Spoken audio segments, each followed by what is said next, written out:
सालों से ग्रो करता है, बढ़ता जा रहा है। तो हम लोग भी बहुत सालों से जुड़े हुए हैं, कोई कितने सालों से, कोई कितने सालों से, और हम लोग इसमें निस्वार्थ भाव से अपने सेवाएं देते हैं। और हम समाज में आध्यात्मिकता फैलाने का कार्य करते हैं। तो इसी के लिए आज प्रेस कॉन्फ्रेंस बुलाई गई है। तो आप सबकी इजाज़त से आज शुरू करते हैं press conference. Thank you very much. आप क्वेश्चन पूछ सकते हैं। तो विषय हमारा है जिस पर मैं हमको बुलाया है वो है गीता का भगवान कृष्ण नहीं शिव शंकर को लेना। ये हमारा विषय है, उसके आगे चर्चा करेंगे।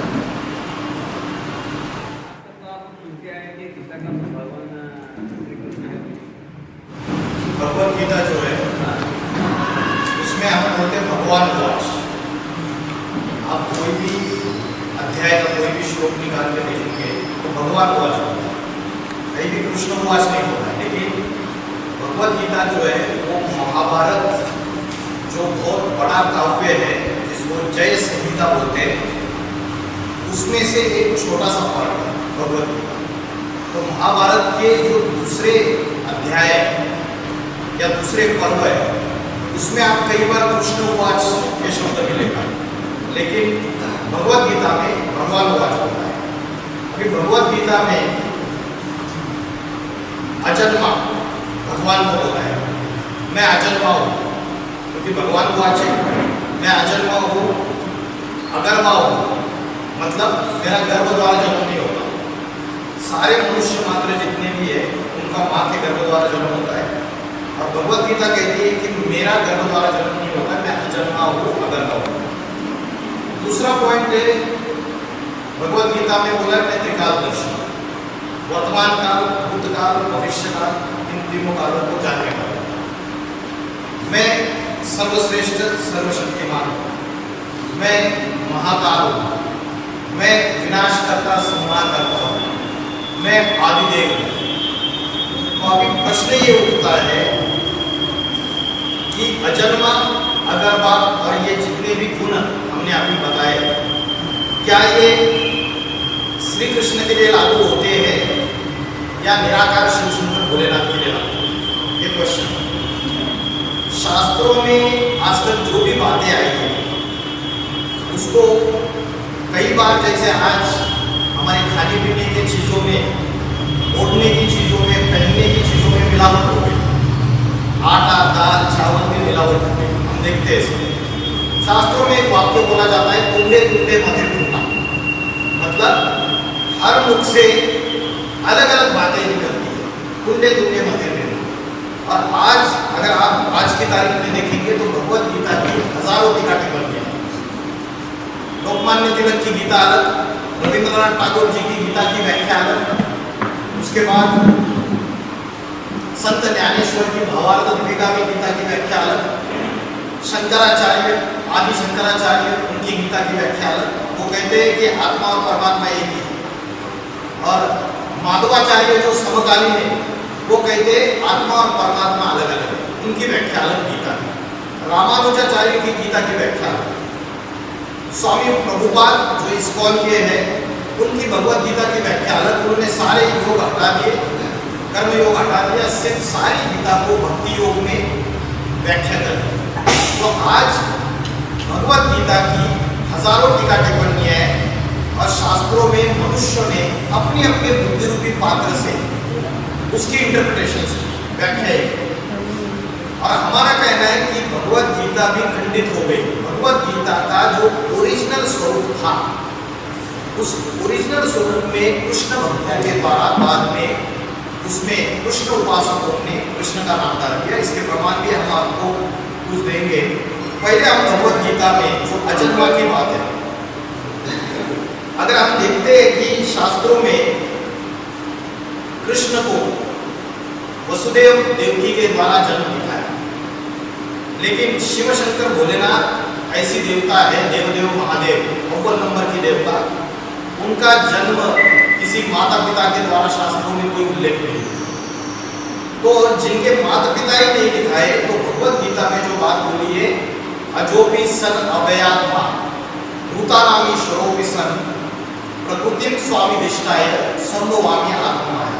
अजोपि, अजोपि माना मैं अजन्मा हूँ, अव्यय हूँ, मतलब मेरी शक्ति का कभी नाश नहीं होता है। तो ये जो अजन्मा वाली बात है ये श्री कृष्ण के लिए लागू नहीं होती, क्योंकि उनका तो माता के गर्भ से जन्म हो गया। उसके बाद भगवान कहते हैं कि मैं सर्वशक्तिमान हूं। भगवत गीता में सर्वश्रेष्ठ हूं।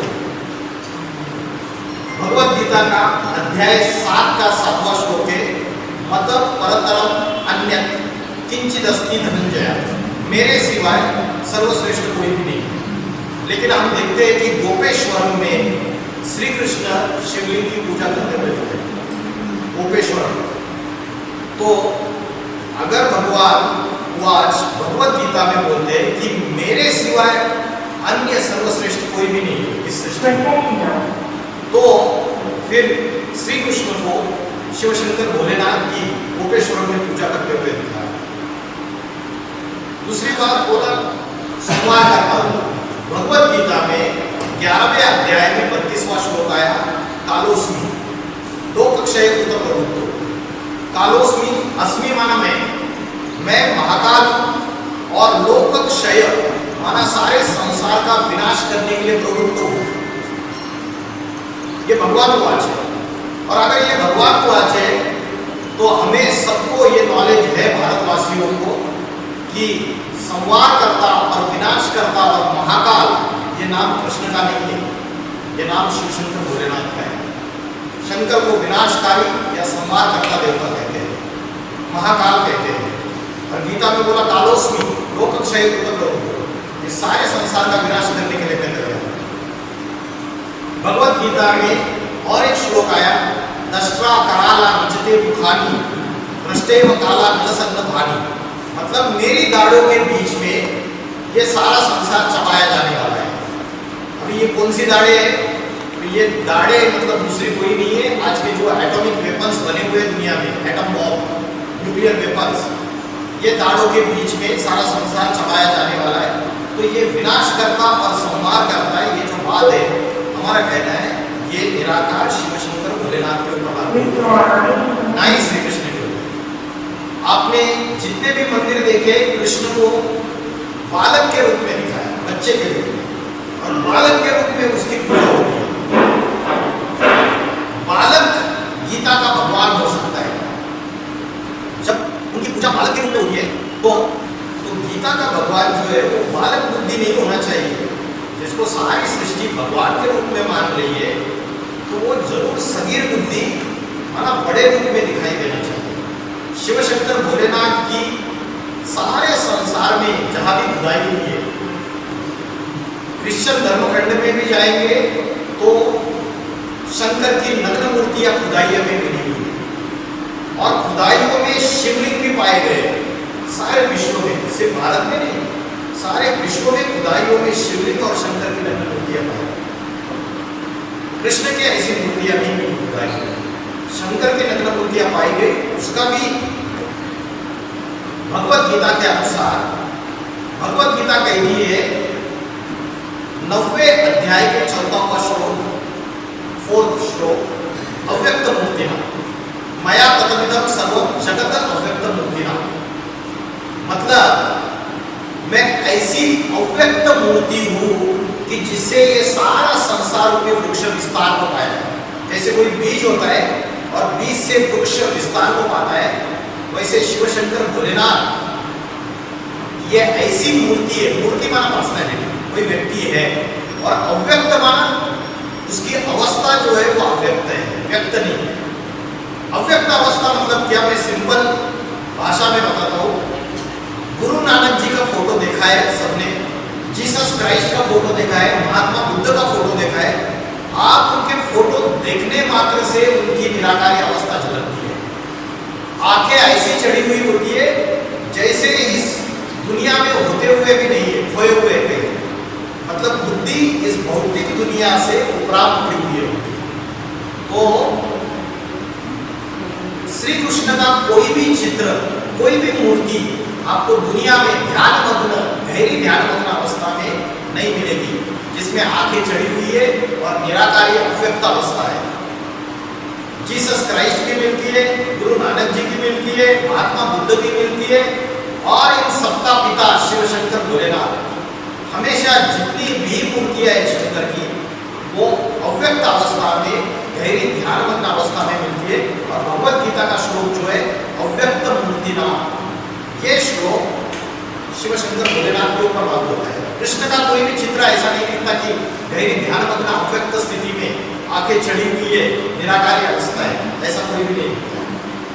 तो अव्यक्त मूर्ति नाम, विनाश करता, संहार करता, मैं सर्वशक्तिमान हूँ, सर्वश्रेष्ठ हूँ, अजन्मा हूँ, अगर्भा हूँ, ये सारे श्लोक भगवत गीता में जितने भी आए तो शिव शंकर भोलेनाथ के ऊपर टैली हुए। उसके बाद आदिदेव, भगवत गीता में 11वें अध्याय का 38वां श्लोक, 10वें अध्याय का 2रा श्लोक, त्वम आदिदेव पुरुषा पुराणा स्तमस्य विश्वस्य परम निधान। क्या बोला? आदिदेव है, ऐसा पुरुष है जो सारे संसार का आश्रय करता है। त्वम आदिदेव पुरुषा पुराणा, सबसे पुराना पुरुष है। स्तमस्य विश्वस्य परम निधान, सारे विश्व का आश्रय करता है। तो ये महावाक्य जो है भगवत गीता का ये श्लोक, तुम आदिदेव पुरुषा पुराण, तो आदिदेव कौन है? जो सृष्टि का आदि पुरुष होगा वही आदिदेव होगा। और सृष्टि का आदि पुरुष मुस्लिम लोग बोलते हैं आदम और हव्वा, आदि पुरुष आदि स्त्री। क्रिश्चियन लोग बोलते हैं एडम और ईव, जैन लोग बोलते हैं आदिनाथ आदिनाथी, और हिंदू लोग बोलते हैं शंकर पार्वती, जगत पिता जगदम्बा, आदि पुरुष आदि स्त्री। तो आदिदेव की जो बात है भगवत गीता में आई है वो भी शिव शंकर भोलेनाथ के लिए लागू होती है, जिसकी ना मृत्यु दिखाई है शास्त्रों में, ना उसका जन्म दिखाया है। अमरनाथ बोलते हैं, मतलब पापी कलयुग का जब विनाश होगा तो संसार में एक जोड़ा बचेगा, एक कपल, और वो कपल है शंकर और पार्वती। मतलब जरूर कोई पर्सनैलिटी होगी, आध्यात्मिक विश्वविद्यालय का ये मैसेज है सारी दुनिया को, कि जरूर कोई पर्सनैलिटी होगी जिनके द्वारा फिर से नई सृष्टि की शुरुआत होगी। शंकर पार्वती, आदिदेव आदिदेव। महाभारत जो एक काव्य है, उस महाभारत में द्रोण पर्व में नारायण अस्त्र मोक्ष पर्व है, और उसमें नारायण विश्व रूप की स्तुति करते हुए भगवान की बोलते वरेण्य आदिदेव, इस नाम से पुकारते हैं रुद्र को, शिव को। तो इससे भी साबित होता है कि वो आदिदेव है, आदि पुरुष है सृष्टि का, जिसके द्वारा ये सारी सृष्टि विस्तार को पाई। अलग अलग शास्त्रों में, अलग अलग धर्म ग्रंथों में अलग अलग धर्म वाले लोग अलग अलग नामों से पुकारते हैं उनको। है वो शंकर पार्वती या आदिदेव आदिदेवी, आदि पुरुष आदि स्त्री। उसके बाद भगवत गीता में 11वें अध्याय के 8वें श्लोक में जब विराट पुरुष की बात चल रही है तो अर्जुन को भगवान कहते हैं न तु माम शक्य से दृष्टु अननेव स्वचक्षुषा दिव्यम ददाति ते चक्षु। तो बोला तू इन स्थूल नेत्रों से, इस फिजिकल आईज से मुझे देख नहीं सकता विराट पुरुष, मैं तुझे दिव्य नेत्र देता हूँ, और वो दिव्य नेत्र ज्ञान का तीसरा नेत्र है, बुद्धि का तीसरा नेत्र है। तीसरा नेत्र कौन देगा? जिसको खुद को तीसरा नेत्र होगा वो ही दूसरे को तीसरा नेत्र दे सकता है। कृष्ण को त्रिनेत्री नहीं दिखाया, शिव शंकर भोलेनाथ को त्रिनेत्री दिखाया, तीसरा नेत्र दिखाया। और अर्जुन को कहते कि मेरे विराट पुरुष को अगर देखना है तो मैं तुझे दिव्य नेत्र, ज्ञान का तीसरा नेत्र देता हूँ, उसके आधार से ही तू देख सकता है। तो ये बात भी महादेव के ऊपर लागू होती है। उसके बाद भगवत गीता कहती है काम जीते सो जगत जीत। काम वासना, विषय वासना, लस्ट। और भगवत गीता कहती है ये सबसे बड़ा शत्रु है काम पिता, विषय वासना, काम वासना। और भगवत गीता में बोला है जही शत्रु महाबाहो काम रूप पुरासदम। भगवत गीता का 3 अध्याय का 43 नंबर श्लोक में जय शत्रु महाबाहो काम रूपम पुरासदम, ये काम वासना रूपी जो शत्रु है इसकी हत्या कर दे, ये भगवत गीता में बोला। भगवानवाच।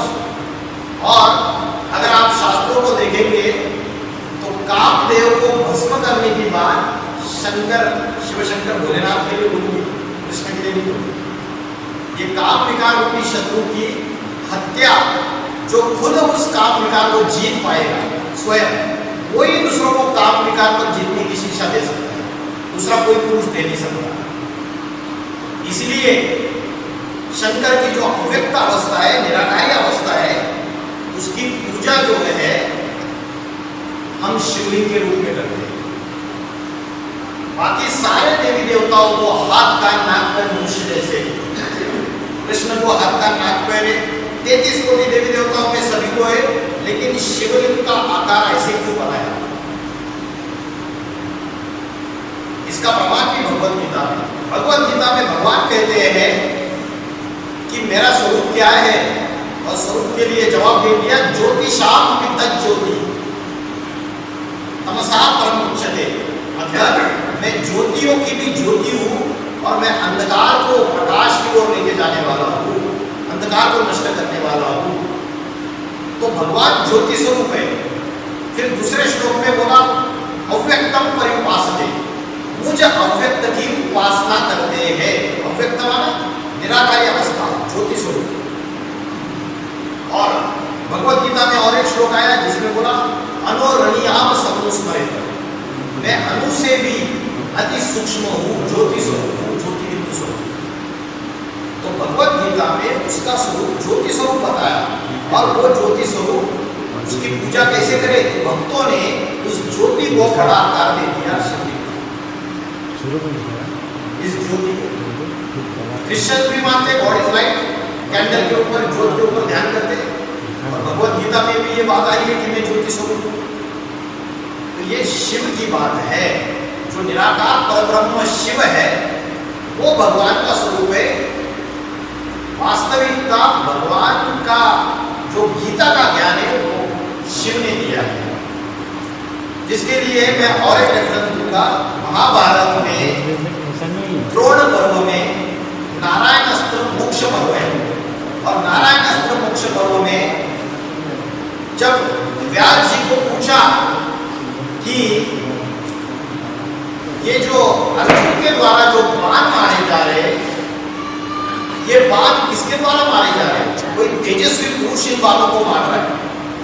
तो व्यास जी ने जवाब दिया, शिव साक्षात रुद्र, कोई अर्जुन को निमित्त बनाकर ये सारे बाण मार। तो वहां शिव और रुद्र का उल्लेख किया गया।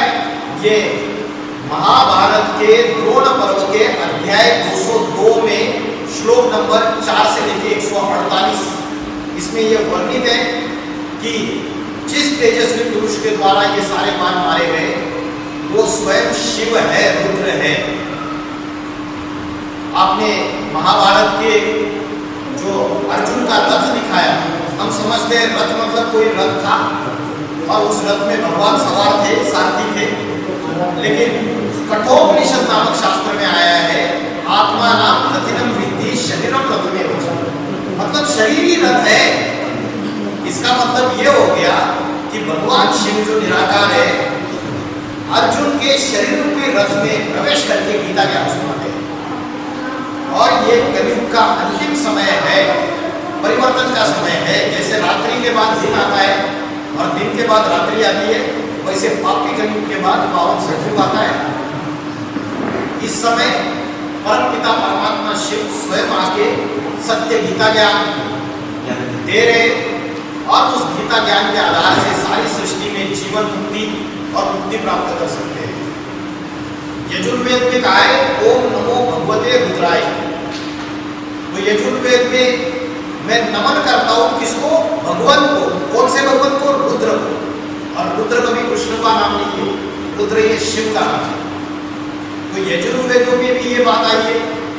दूसरी बात, जो पाश्चात्य विद्वान है, पश्चिमात्य वेस्टर्न इंटेलेक्चुअल्स एंड फिलोसोफर्स, उन्होंने जब भारत के शास्त्रों का अध्ययन किया, क्योंकि उनको आदत है कोई भी चीज के जड़ में जाने की, मूल में जाने की, तो उसमें होपकिंस नाम के विद्वान है, फर्कुहार नाम के विद्वान विद्वान है, गर्वे नाम के विद्वान है, उन्होंने बताया, हॉपकिंस ने बताया religions of India 1608 page number 386 में बताया कि गीता जो अभी कृष्ण प्रधान उसका जो रूप मिल रहा है हमको किताबों में, वो कृष्ण प्रधान रूप पहले ये विष्णु प्रधान कविता थी और इससे भी पहले ये निस्संप्रदाय रचना थी।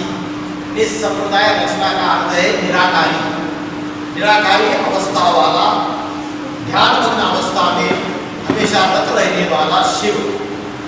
कृष्ण के उपासकों ने बाद में उसमें कृष्ण का नाम डाल दिया। ये हॉपकिंस का है, ये रिलीजन्स ऑफ इंडिया नाम का ये मैगजीन है, इसमें 1608 पृष्ठ 386 में ये बात आई है।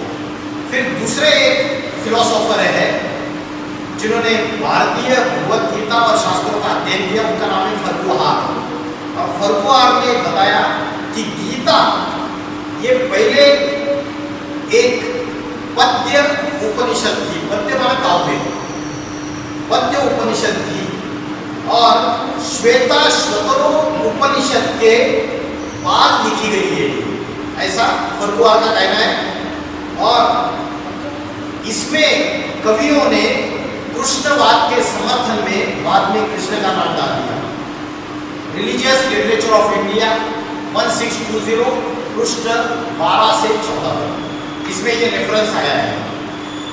गर्वे के अनुसार गीता पहले एक सांख्य योग संबंधित ग्रंथ था, जिसमें बाद में कृष्ण वासुदेव पूजा पद्धति आ गई और ईस्वी पूर्व मतलब ईसा पूर्व जीसस क्राइस्ट के आने से पहले 3री शताब्दी में इसका मेल मिलाप कृष्ण को मानकर वैदिक परंपरा में उसको ऐड कर दिया।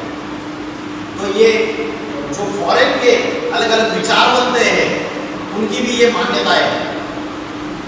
तो भगवत गीता के अगर श्लोकों को हम समझते हैं और उसमें जो भगवान के अलग अलग गुण, दिव्य गुण आए हुए, ये दिव्य गुण किसके ऊपर लागू होते हैं, इसका अभ्यास करते हैं तो सारा इशारा शिव शंकर भोलेनाथ के ऊपर जाता है।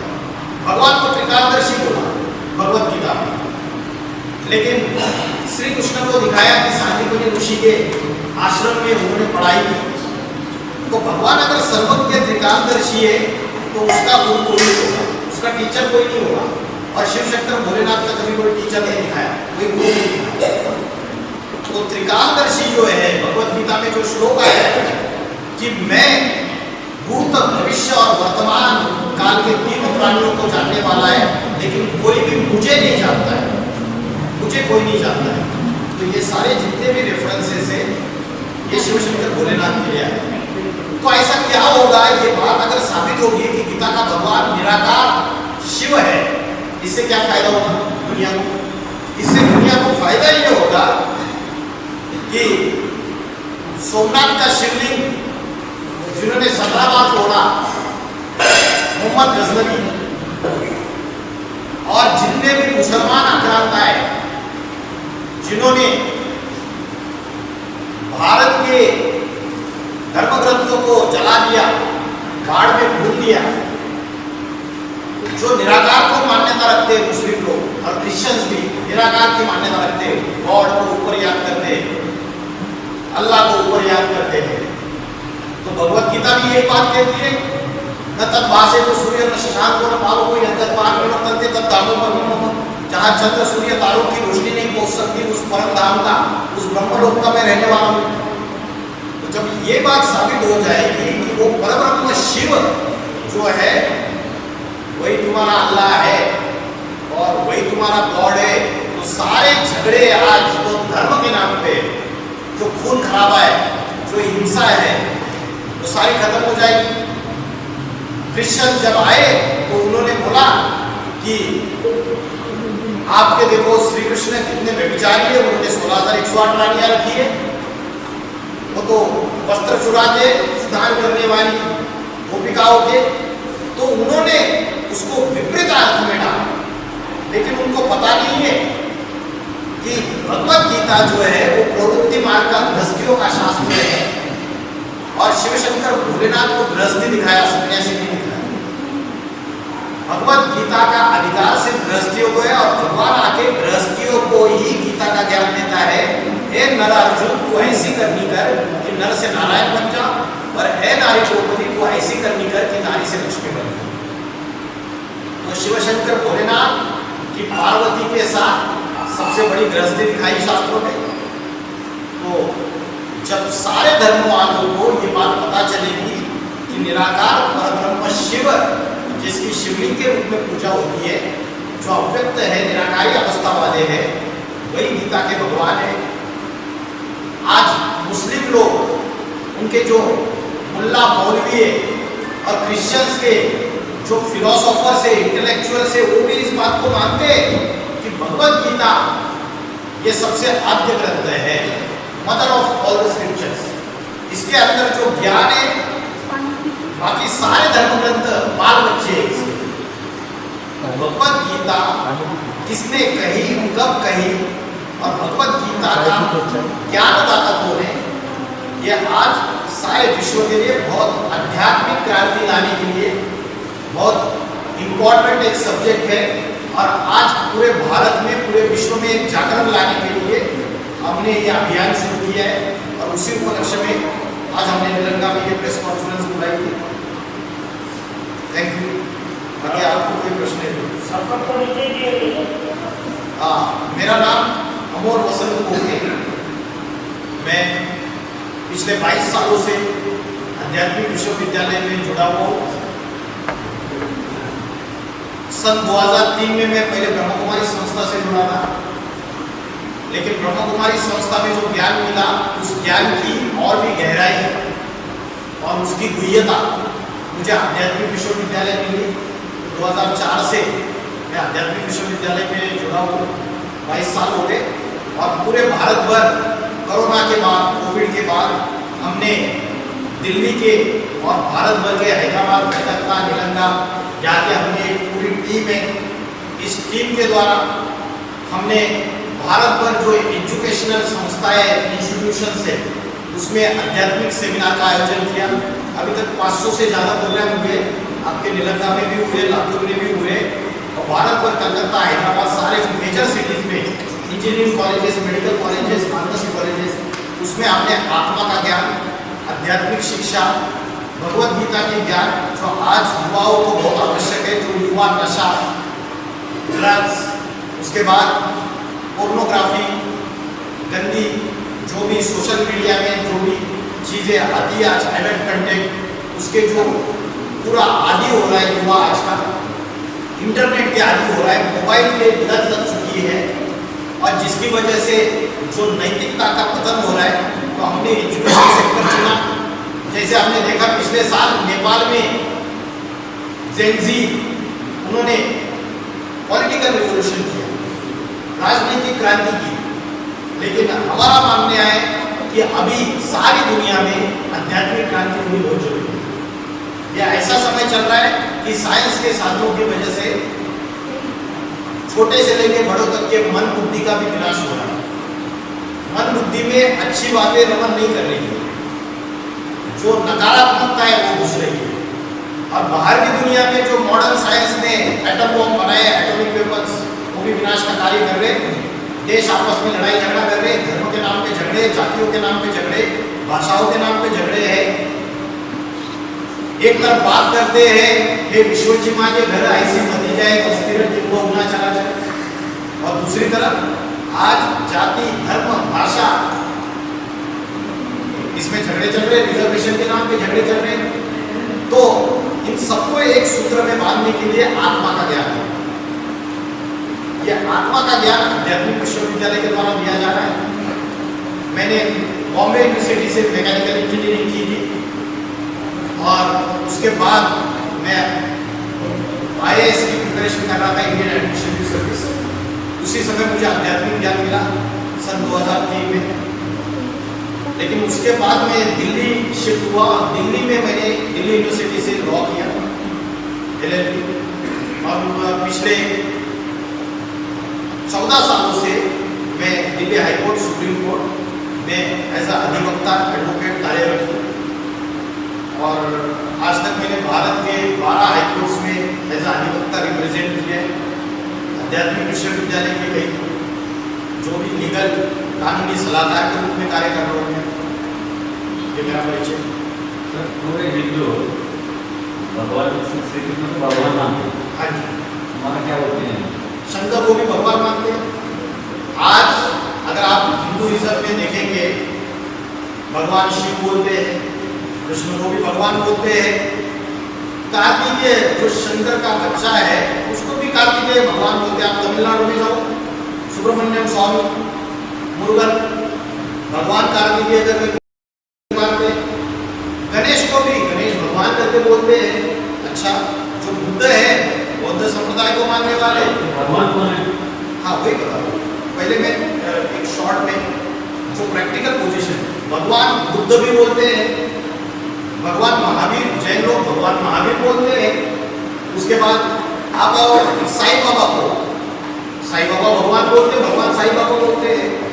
तो आज जो भारत भर जितना हिंदू है वो बटा हुआ है इस बात में। वो तो पेड़ पौधों को भी भगवान मानते हैं, समुद्र को भगवान मानते हैं, पशु पक्षियों को भगवान मानते हैं और उसकी पूजा करके सूर्य को भगवान मानते हैं, नदियों को भगवान मानते हैं। तो भगवान एक है या अनेक है? ये प्रश्न और इसका जवाब आध्यात्मिक विद्यालय में भी दिया जाता है। भगवान एक है, अनेक नहीं है। देवी देवता अनेक है। भगवान और देवी देवता में क्या डिफरेंस है? भगवान और देवी देवता में क्या अंतर है? एक है पढ़ाई पढ़ाने वाला और एक है पढ़ाई पढ़ने वाला। कोई इंजीनियर होगा तो वो पढ़ाई पढ़ा के सामने वाले स्टूडेंट्स को इंजीनियर तैयार करेगा।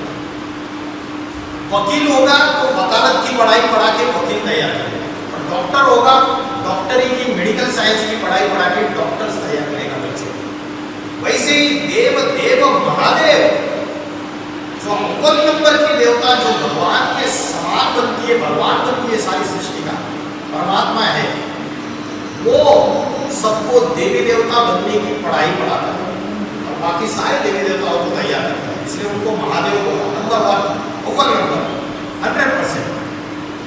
शिव, शिव शंकर भोलेनाथ कहते हैं। शिव का नाम ब्रह्मा के साथ नहीं जोड़ा जाता, विष्णु के साथ नहीं जोड़ा जाता, शंकर के साथ जोड़ा जाता है। गुरु ब्रह्मा, गुरु विष्णु, गुरुदेव महेश्वर, वो साक्षात परब्रह्म, जो परब्रह्म है वो शिव है। तो भगवान एक है जिसके लिए हम बोलते हैं सत्यम शिवम सुंदरम। एक शिव ही सत्य है, वही सबसे ज्यादा सुंदर है। अगर शिव 100% सत्य है इसका मतलब, बाकी दूसरे जो है वही 99% सत्य है, मना नहीं है सत्य, लेकिन परसेंटेज में थोड़ा कम है, वही 98% सत्य है। क्रिश्चियन लोग भी बोलते हैं God is truth, truth is God, वो बोलते हैं गॉड इज वन, भगवान एक ही है। अगर भगवान एक है तो हमने अनेकों को भगवान इसलिए बना दिया क्योंकि पहले सृष्टि में ज्यादा मनुष्य नहीं थे, कम थे।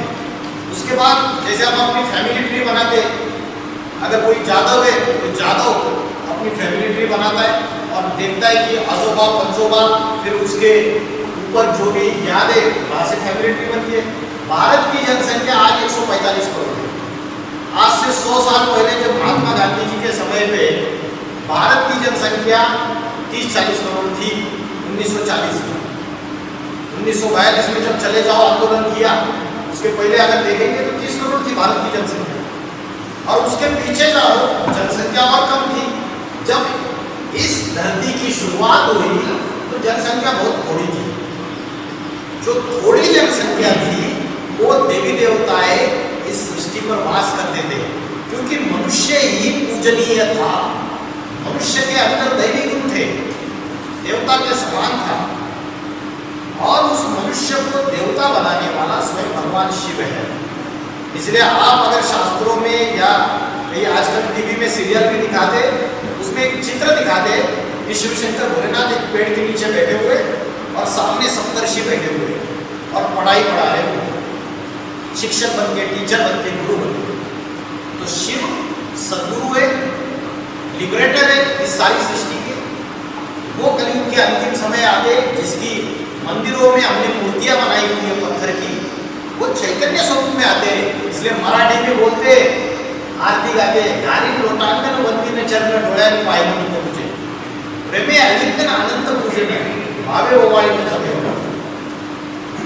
जब तक उसको लोटांगन उसको प्रैक्टिकल मिट्टी नहीं मारेंगे तब तक कहेगा भगवान। अरे पिता है तो सामने आ, पिता है तो चैतन्य स्वरूप में प्रकट हो। अभी तो हजारों साल से हम मंदिरों में मूर्तियों के रूप में पत्थर की मूर्तियों के रूप में उसकी पूजा करते आए। इन चारों युगों के चक्र में सतयुग त्रेतायुग द्वापर युग और कलयुग कोई ऐसा एक समय है जो समय प्रलय काल है, सारी सृष्टि का प्रलय काल। उस समय उसको स्वयं आना पड़ता है।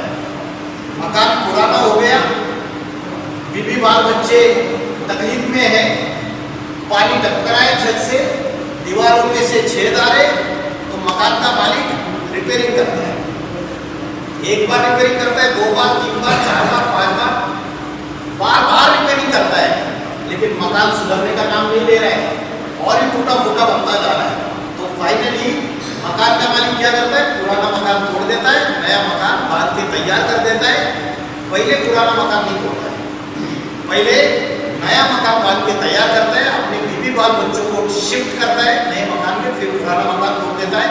वही कार्य शिव शंकर भोलेनाथ का शंकर द्वारा विनाश संहार करना, पुरानी दुनिया का विनाश, जहाँ अनेक धर्म अनेक जाति आपस में लड़ रहे हैं। इसलिए भगवत गीता में बोला सर्वधर्मान् परित्यज्य मामेकं शरणं व्रज। इन सब धर्मों को त्याग दो, ये देह के धर्म जो बोल रहे हैं। आज मैं सनातनी हूँ, मैं चैलेंज के साथ पूछ रहा हूँ, अगर इसको रिकॉर्ड भी कर लेते थे, टीवी चैनल में दिखा देते, मैं चैलेंज के साथ कह रहा हूँ कि जो कह रहे हम सनातनी है उनको पूछो सनातन का जो आद्य धर्म ग्रंथ है भगवत गीता, उसका क्या ज्ञान है? उस भगवत गीता में क्या लिखा है? एक तरफ आरएसएस के सरसंघ चालक भागवत जी माइक पे कह रहे कि हिंदुओं 4 बच्चे पैदा करो, और बागेश्वर सरकार भी कह रहे कि ढेर सारे बच्चे पैदा करो, और दूसरी तरफ हमारी भगवत गीता कह रही है जय शत्रु महाभाव काम रूप पूरा सो। ये काम वासना रूपी ये जो शत्रु है इसकी हत्या करो, इसको मारना पड़ेगा। ब्रह्मचर्य का, इंद्रियों के ऊपर संयमित करने का, मन को कंट्रोल करने का, इंद्रियों की शक्ति क्षीण ना हो जाए, ऐसा अभ्यास भगवत गीता सिखाती है। और दूसरी तरफ जो बयान किया जा रहे हैं, आज जो हम कह रहे हैं, इसलिए भगवान बोलते हैं गीता में सर्व धर्मों को त्याग के मुझे शिव शंकर भोलेनाथ को शरण आओ। सारे देह के धर्म है, इसमें देह की बात बुद्धि में बैठी है, लेकिन भगवत गीता आत्मा की बात करती है, देह की बात नहीं करती। हम शरीर नहीं है, हम आत्मा है, ये भगवत गीता का ज्ञान है।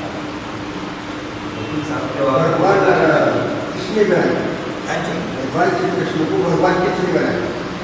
मनुष्य ने, मतलब मनुष्य बनाएगा भगवान को, श्री कृष्ण को भगवान उनके हम दे रहे हैं। हाँ जी। और उसका क्या संबंध है तुमसे? इसका तुम्हारा गीता का और भगवान शंकर का क्या संबंध आता है? तुम एक मास्टर बनाए हैं, हाँ, वो शिक्षक है, हाँ, शिक्षक है के लिए हम बनाए, हाँ, तुम उससे दूसरे ज्ञान से क्या लेने देना? आपने एक को बनाया मास्टर, दूसरों ने दूसरों को बनाया, तीसरे ने तीसरों को बनाया। असली मास्टर कौन है सारी सृष्टि का? वो ये है जो है ना, वो इसको भी दिखता नहीं, किसी को भी पता नहीं, उसको देखे नहीं, बनाए बोलने नहीं, कुछ नहीं है। वो अव्यक्त हो, व्यक्त हो, अजन्म हो, अमर हो, व्यक्त में आता है।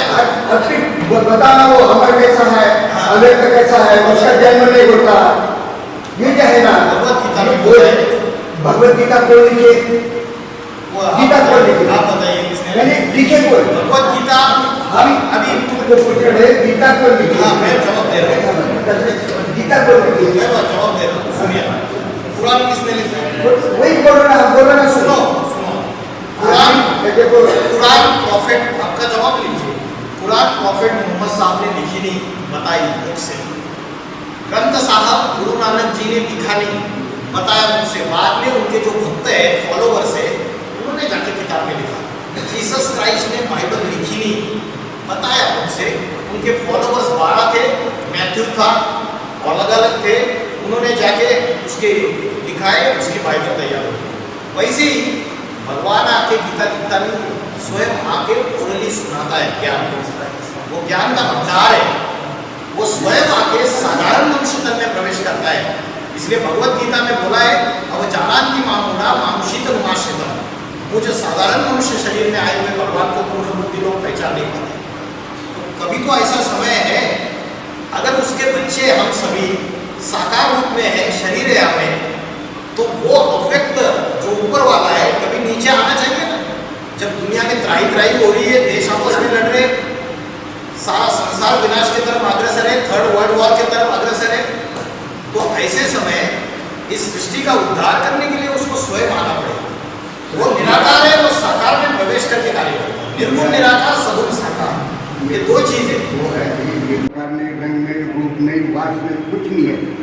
नहीं, रंग रूप कैसे नहीं, अगर सुनो, वो तुम उसका गुणगान गाते, तुम लिखे रहे और इन्हें पढ़ा के देखे भैया ऐसा है, इन्हें बोले सो हम सच माने, माने चलिए।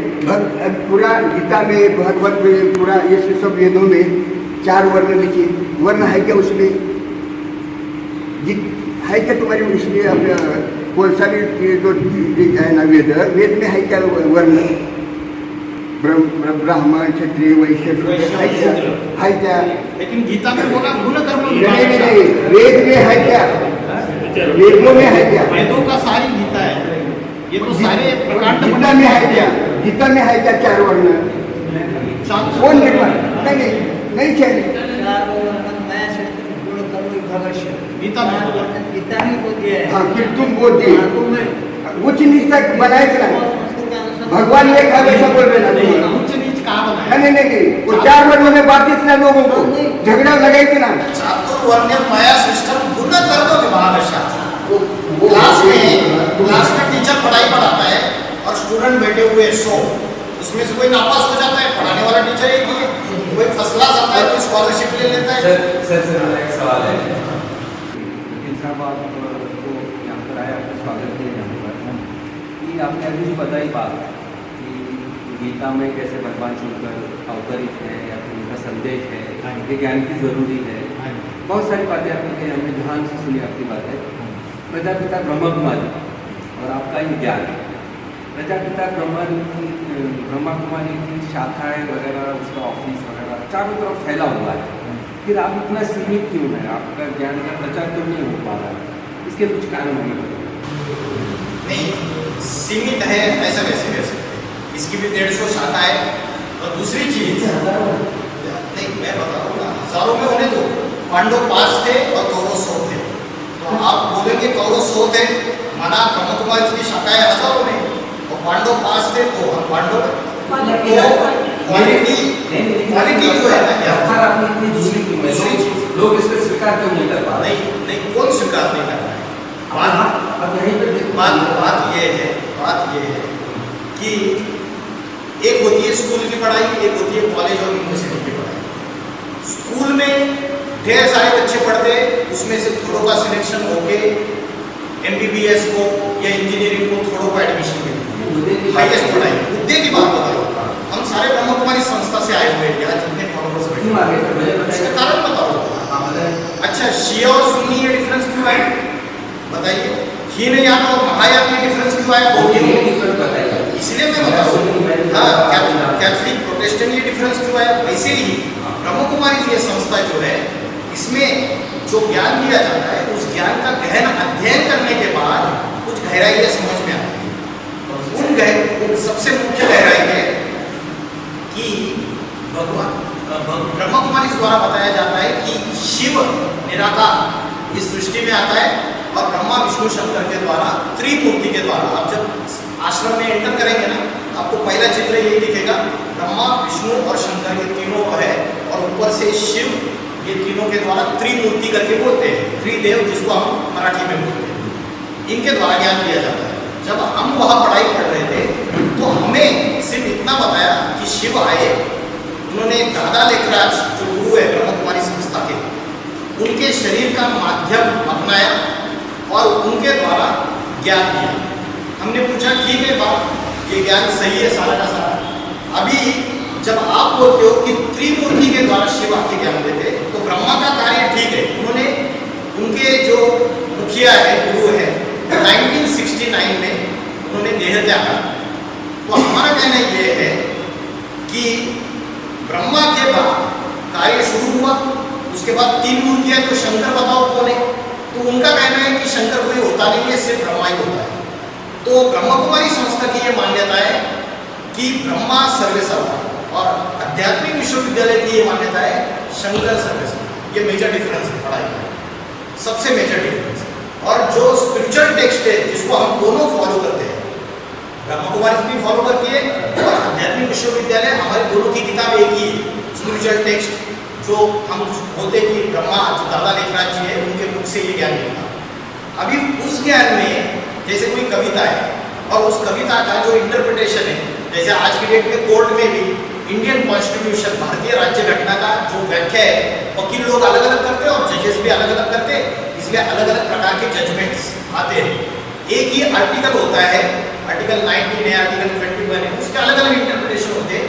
वैसे ही जो ज्ञान ब्रह्मा जी, जो दादा लेखराज गुरु है, जिनको हम भी मानते हैं, वो जो देखे गए उसमें उन्होंने भविष्य की सारी बातें बता के रखी। मानते हैं तो अलग कैसे होता है? नहीं, वही तो बात बता रहा हूँ ना।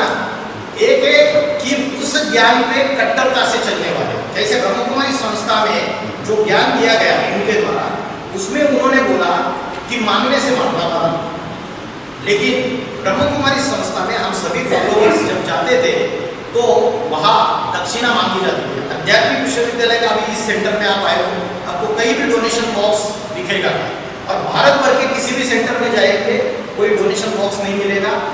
जितने भी मेंबर्स हैं इनको फ्री ऑफ कॉस्ट टीचिंग दी जाती है और कभी भी कोई दान दक्षिणा मांगी नहीं जाती।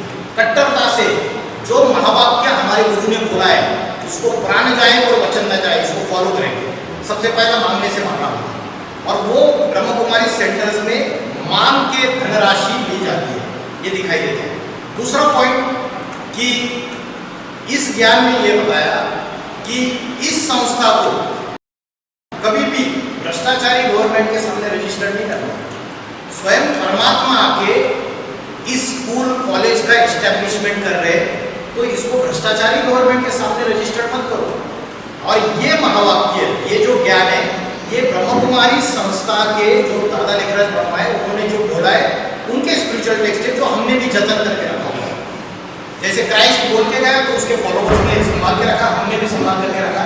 लेकिन इन्होंने क्या किया, जैसे ही इनके जो मुख्य है ये जैसे ही चले गए, इन्होंने 1969 में इनके बड़े भ्राता है, इनका नाम है रमेश भाई, बॉम्बे के, इन्होंने वर्ल्ड रिन्यूअल ट्रस्ट बनाया और इस पूरी संस्था को रजिस्टर्ड कर दिया। जबकि इसमें गुरु का क्लियर का डायरेक्शन था। आज की डेट में आप देखेंगे राष्ट्रीय स्वयंसेवक संघ आज तक रजिस्टर्ड नहीं है। और कितनी बार केसेस चले, मैटर हाई कोर्ट में गया, सुप्रीम कोर्ट में गया, कई लोगों ने आरोप लगाए, एलिगेशंस लगाए, लेकिन इन्होंने बोला ये संघ परिवार है, इट इज अ फैमिली, और फैमिली कभी रजिस्टर्ड नहीं होती, ये कोई संस्था नहीं है। तो जब ब्रह्म कुमारी इस बात का सारी दुनिया को परिचय दे रही कि भगवान शिव इस धरती पे आ चुके हैं, और भगवान शिव ने एक महावाक्य बोला कि इस संस्था को इस भ्रष्टाचारी गवर्नमेंट के सामने रजिस्टर्ड नहीं करना चाहिए, क्योंकि भगवान आके जो स्थापन करता है वो भ्रष्टाचारी है, इसको आप मत करो, उन्होंने कर दिया। तो ऐसी कुछ बातें हैं। और दूसरी बात कि शिव का नाम शंकर के द्वारा, शंकर के साथ मिलाया जाता है। शिव शंकर भोलेनाथ रहते, शिव शंकर में डिफरेंस ये है कि शिव निराकार है, शंकर सगुण साकार है। निर्गुण निराकार शिव और सगुण साकार शंकर। इसलिए अब पुराने मंदिरों में देखेंगे बीच में शिवलिंग रहता है और आजू बाजू में जो मूर्तियां रहती है उसमें शंकर की नग्न मूर्ति भी आपको दिखाई देती है। पुराने कुछ कुछ मंदिरों में आजू बाजू में हनुमान जी की मूर्ति रहती है, एक शंकर की नग्न मूर्ति भी रहती है। तो शिव जन्म मरण के चक्र से न्यारा है। ब्रह्म कुमारी में भी ये बात बताई जाती है। और ब्रह्मा विष्णु शंकर जो है ये जन्म मरण के चक्र में आने वाले हैं हमारे तुम्हारे जैसे। और शिव प्योर है, पावन है, वो पावन पतित शरीर में प्रवेश करके उसको पावन करता है। ये ज्ञान का रहस्य है। उनका भी हमारा फंडिंग कौन करता है? हमारी फंडिंग नहीं होती है। कैसा जैसे बता जैसे मैं एडवोकेट हूँ आज की डेट में, तो जहाँ इस संस्था से जुड़ा हुआ जो भी व्यक्ति है, जो रेगुलर मेंबर्स है, वो अपनी स्वेच्छा से जो गुप्त दान देते हैं उसके आधार से ये संस्था चलती है। अभी जैसे नॉन मेंबर है, कोई भी आपके बीच में है या कोई भी बाहर का व्यक्ति है, बड़ा व्यक्ति जो आए, जिनको बहुत अच्छा लगा कि आप अच्छा कार्य कर रहे हैं, तो ये संस्था उनसे कुछ भी नहीं देती, दे रहे हैं तो भी नहीं देती। उसका कारण है हमारी मान्यता ये है कि आप जब तक यहाँ जो भी शिक्षाएं दी जाती है उसको प्रैक्टिकली जीवन में फॉलो नहीं करेंगे। हमारा 7 डेज का कोर्स होता है, वो लेना पड़ेगा। 7 डेज का कोर्स लो, क्योंकि एक होता है कि एक सत्संग माइक पे गुरुजी बैठते हैं, कथावाचक या जो भी है, और मजमा लगता है, लाखों लोग इकट्ठा हो जाते हैं, शास्त्रों में से कथा बताई जाती है। तो यहाँ ये नहीं है, यहाँ कुछ चीज़ें ऐसी है जिससे लोग दूर भागते हैं सामान्य लोग। सबसे पहली चीज़, यहाँ ब्रह्म मुहूर्त के समय उठते हैं, 2:30-3 बजे हमारा शेड्यूल चालू होता है। दूसरी चीज़, आध्यात्मिक उन्नति के लिए बाहर का भोजन करने के लिए मार्केट में कोई भी चीज़ जैसे खाओगे अन्न वैसे बनेगा मन, जैसे पियोगे पानी होगी वैसे होगी वाणी। अन्न शुद्ध अन्न, प्याज लहसुन खाते नहीं है, नॉनवेज खाते नहीं है, उसके आध्यात्मिक कारण है। तीसरी चीज, ब्रह्मचर्य धारण करते हैं।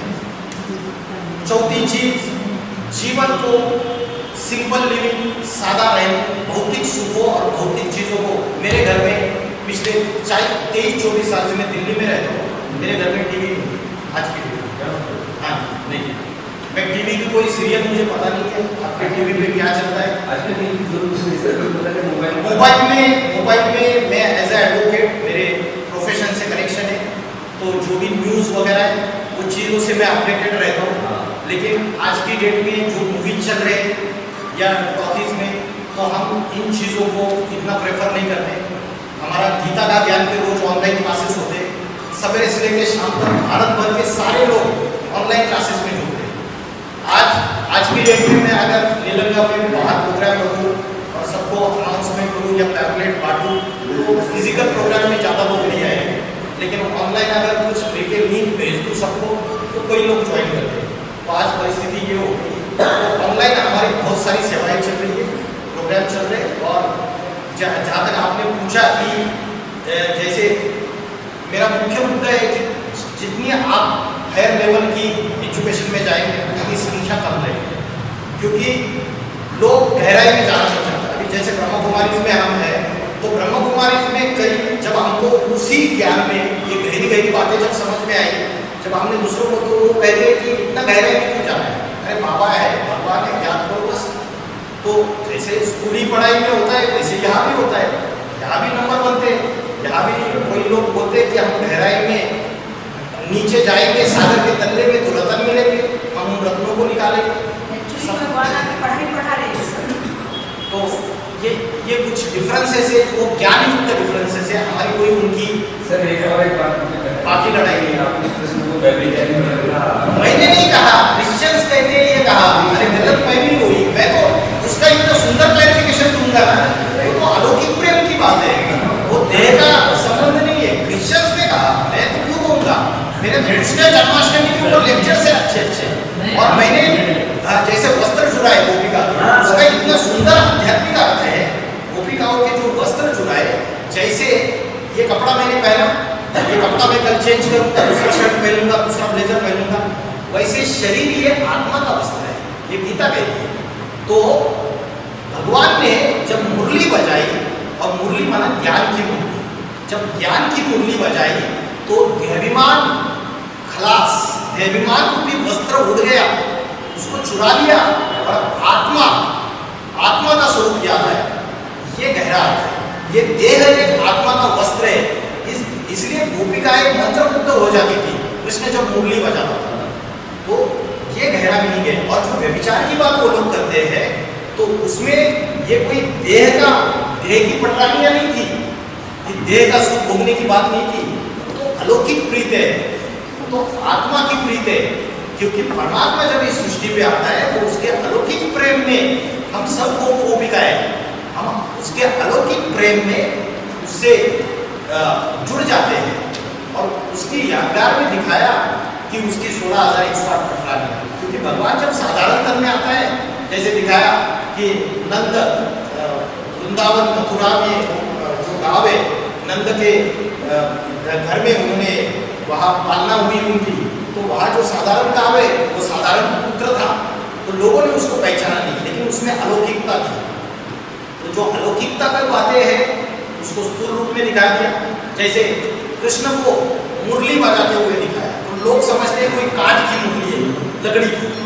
हम उसका गहरा अर्थ बताते हैं वो काठ की मुरली नहीं है। भगवान जब आता है तो ज्ञान की मुरली बजाता है, ऐसा ज्ञान सुनाता है, उससे ऐसे मीठे सुर निकलते हैं जिससे अपना आत्मस्वरूप याद आता है। अभी कृष्ण की बातें करते करते आप पता नहीं चल रहा है तो भूल गए। नहीं, मैं नहीं भूला, मैं तो अगर गहराई में जाएंगे ना, फिर अचितम केशवम रामा नारायण कृष्णापदम वस्तु वाली एको सद्विप्रा बहुधा बदलती, एक ही सत्य ब्राह्मण है, उसको अनेक नामों से पुकारा गया, राम कृष्ण शिव। तो बहुत गहरी बात है। सर ये दो सेंटेंस में आपको स्वरूप के बारे में, हाँ दो सेंटेंस में आत्मस्वरूप क्या है? दो सेंटेंस सर ठीक है, इनका प्रश्न है 2 सेंटेंस में आत्मस्वरूप के बारे में। आत्मस्वरूप माना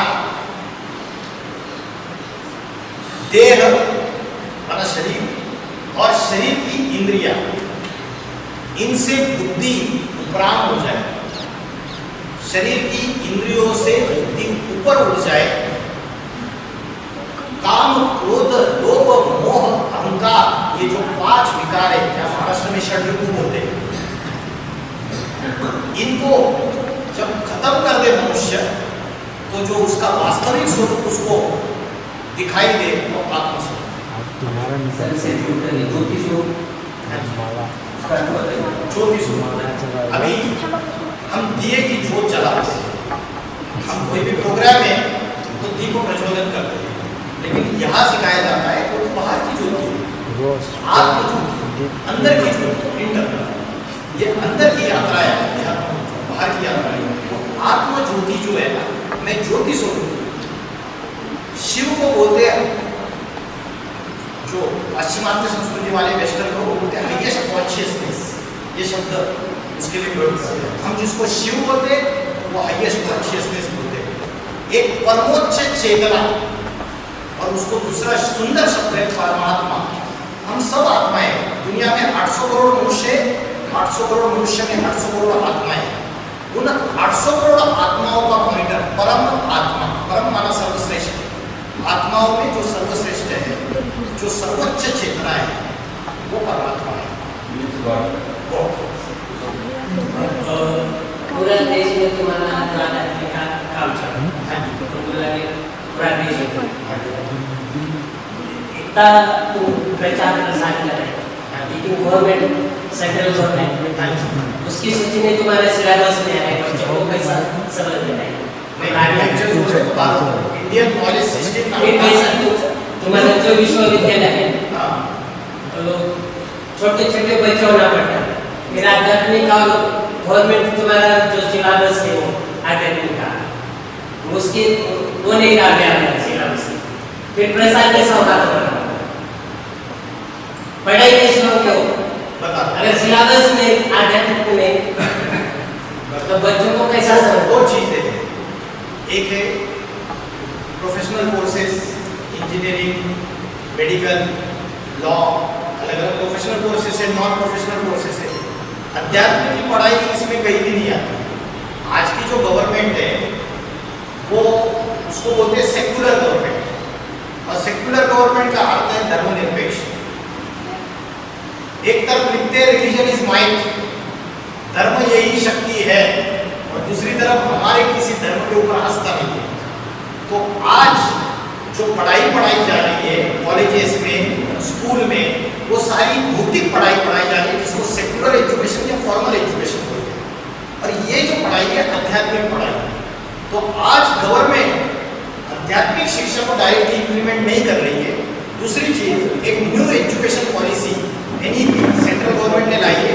उस न्यू एजुकेशन पॉलिसी में सेंट्रल गवर्नमेंट ने एक सब्जेक्ट अभी ग्रेजुएशन पोस्ट ग्रेजुएशन बच्चों के लिए जोड़ा है, उसका नाम है IKS, इंडियन नॉलेज सिस्टम, भारतीय ज्ञान परंपरा, ये सब्जेक्ट अभी सेंट्रल गवर्नमेंट ने लाया है और उस सब्जेक्ट के तहत आज हमारे कई कॉलेजेस में प्रोग्राम हो रहे हैं। इवन पूना में भी सर आप IKS में उन्होंने बोला है जो भी भारत के धर्म ग्रंथ है, शास्त्र है, पुरानी चीजें हैं, उसमें जो ज्ञान छुपा हुआ है वो भी बच्चों को पता चलना चाहिए। इसलिए हमारा जो ज्ञान है वो भगवद गीता से कोरिलेटेड है। तो इसलिए आज की डेट में अलग अलग कॉलेजेस में हमें अपॉर्चुनिटी मिल रही है। दूसरी बात, महाराष्ट्र के एजुकेशन मिनिस्टर, उसके बाद सेंट्रल गवर्नमेंट के एजुकेशन मिनिस्टर, दिल्ली गवर्नमेंट के एजुकेशन मिनिस्टर, तमिलनाडु के एजुकेशन मिनिस्टर, उसके बाद आंध्र प्रदेश के एजुकेशन मिनिस्टर, कई स्टेट्स में एजुकेशन मिनिस्टर को हमने पूरा रिप्रेजेंटेशन दिया हुआ है कि हम ऐसा ऐसा कार्य कर रहे हैं जो आप जो कार्य करना चाहते हो, जो नैतिक उन्नति चाहते हो आप, वही कार्य हम फ्री ऑफ कॉस्ट कर रहे हैं। तो हम अलग अलग कर रहे हैं, आप हमारे साथ हाथ जोड़ के हमें ये परमिशन दे दो और सारे, क्योंकि आज की डेट में हम क्या कर रहे हैं, हम कॉलेजेस को खुद अप्रोच कर रहे हैं। हमारी माताएं वगैरह जाती है, मेहनत करती है, उसके बाद वो परमिशन देते हैं, उसके बाद हम जाते हैं। तो सेंट्रल गवर्नमेंट के या गवर्नमेंट के एजुकेशन मिनिस्टर अगर एक साइन कर दे तो हर कॉलेजेस में ये सारा ज्ञान के जो प्रोग्राम्स है वो होते रहेंगे। उसमें आज हमें जितनी दिक्कत आ रही है, एक तो हम किसी भी कॉलेज में जाते हैं तो किसी से चार्जेस नहीं लेते, यहाँ तक कॉलेज के मैनेजमेंट की तरफ से हमें बात आती है, सर आप इतना अच्छा कार्य कर रहे हो और guest lecture, as a guest lecture हमारे मैनेजमेंट कोटा से हमें मिलता ही है फंड्स और हम आपको दे सकते हैं, इसमें हमें कोई प्रॉब्लम नहीं है। लेकिन हम अपने पॉकेट से, ये जो माताएं बैठी हुई गृहस्थी है, ये कोई सन्यासी नहीं है, इनके अपने परिवार है, ये दिल्ली में रहते हैं, वो हैदराबाद में रहते हैं, हम अपने पॉकेट से एक्सपेंसेस करके उन कॉलेजेस में पहुंचते हैं, लेक्चर देते हैं और उनसे कोई धनराशि नहीं। इस तरीके से हमारा कार्य चल रहा है, सिंपल तरीके से हो सकता है।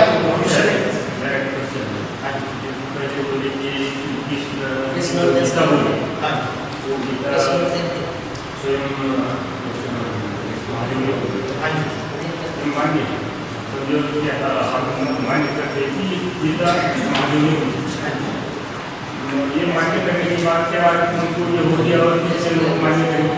नहीं गाय लेके तुमको मानने वाले हिंदू है, तुम जो कृष्ण को मानने वाले हिंदू है, महादेव को मानने वाले हिंदू है।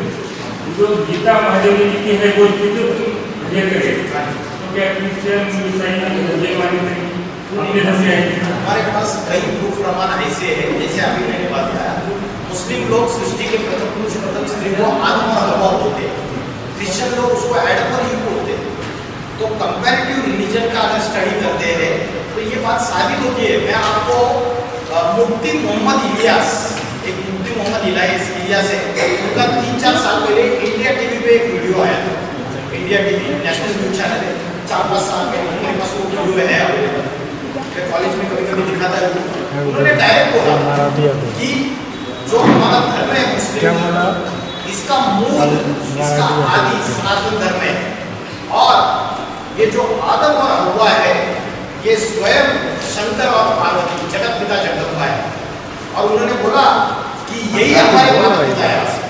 वो जो मुस्लिम स्कॉलर्स है, मौलवी है, जो गहराई में अनेक धर्मों का इकट्ठा करके अभ्यास करते हैं, यहाँ तक कि मैं ब्रह्मा विष्णु शंकर को मुस्लिम लोग क्या नाम से पुकारते हो रहा है वो भी बता सकता। बीच में मैंने हैदराबाद में एक लेक्चर लिया था और उसमें पूरा मुस्लिम कॉलेज था, पूरा मुस्लिम, यहाँ तक कि आपके यहाँ कहते हैं आप दूल्हे के बाजू में कौन सा है, दूल्हे के बाजू में मालेगांव में मुस्लिम कॉलेज, फार्मेसी का कॉलेज है, लेक्चर देते हैं और प्रोफेसर सारे मुस्लिम, सब लोग मुस्लिम और इतने खुश, गीता के ऊपर लेक्चर दिया, भव्य स्वागत किया और बोर्ड में लिखा था और सारे स्टूडेंट्स ने अच्छे से ये किया, समझा चीजों को।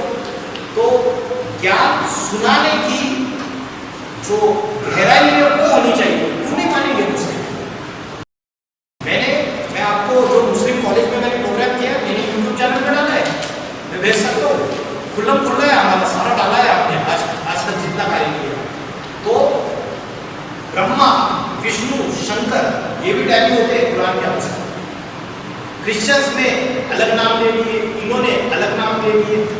तो जो अलग अलग भगवान के कर्तव्य है, स्थापना, पालना और विनाश, ब्रह्मा के द्वारा स्थापना बोलते, शंकर के द्वारा विनाश बोलते, विष्णु के द्वारा मारना बोलते, वो उनको अल्लाह के द्वारा इस सारी सृष्टि का कयामत आत्मा अलग अलग नाम दे देते और उस अल्लाह को वो अलग अलग नामों से पुकारते हैं। तो ये सारी चीजें शास्त्रों की जब हम बताएंगे, सबका मालिक एक कहते हैं, हिंदू मुस्लिम सिख ईसाई आपस में सब भाई भाई जब बोलते हो भाई भाई, तो चार भाई है तो चार भाइयों का बाप एक होना चाहिए, अलग अलग कैसे हो सकता है बाप? तो हिंदू मुस्लिम सिख ईसाई चारों का बाप एक ही है, समझने की कमी है। मनुष्य ने अपनी संकुचित बुद्धि से बांटा है। जब ज्ञानेश्वर बोलते विश्वची माझे घर, तो राज ठाकरे जी बोलते कि है ना मराठी भाषा में बात नहीं करोगे तो बॉम्बे में रहने का अधिकार नहीं, मारेंगे। तो जब विश्वची माझे घर, हमारे बच्चे आज पूना के, मुंबई के, महाराष्ट्र के बच्चे अमेरिका जा रहे हैं, वहाँ कोई बोलेगा कि भाई कि हमारी ये पर्टिकुलर लैंग्वेज है, रशियन लैंग्वेज है या ये जर्मन लैंग्वेज है, इसी में बात करनी पड़ेगी तेरे को, नहीं तो मारेंगे पकड़ के। तो आज जब ग्लोबलाइजेशन हो गया, आप सारे संसार में घूमने लगे और संकुचित बुद्धि उपाधि लगी नसमंडुक सबकोरी में भला न सुख, कविता थी, मेरे ख्याल से हम आपकी बैच से सेम ही होंगे। मेरा 1995 का बोर्ड था महाराष्ट्र का 10वीं का। आत्मा परमात्मा इसका संबंध अपने स्वार्थ के लिए कुछ भी बोलते उससे संबंध नहीं करेक्ट, दूसरा संबंध नहीं है। और जो बोल रहे हैं भगवान एक जन्मदाता दूसरा उसका पालन करता है और दूसरा राज करने वाला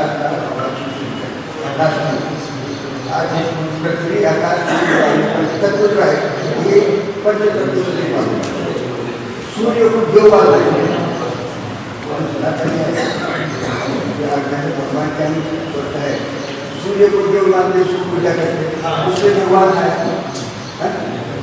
भगवान नहीं है, कुछ चीज नहीं है, कुछ जगह नहीं है, उसके बाद कोई पढ़ते हैं। फिर उस मान्यता को हम खारिज करते हैं। हम बोलते हैं कि भगवान घर में व्यापक नहीं है, सर्वव्यापी नहीं है, एक व्यापी है। बहुत ही बढ़िया, बहुत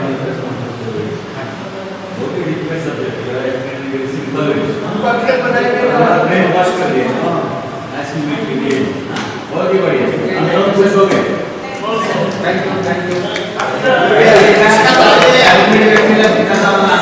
हमारा क्वेश्चन का आंसर मिल गया कि बहुत बढ़िया।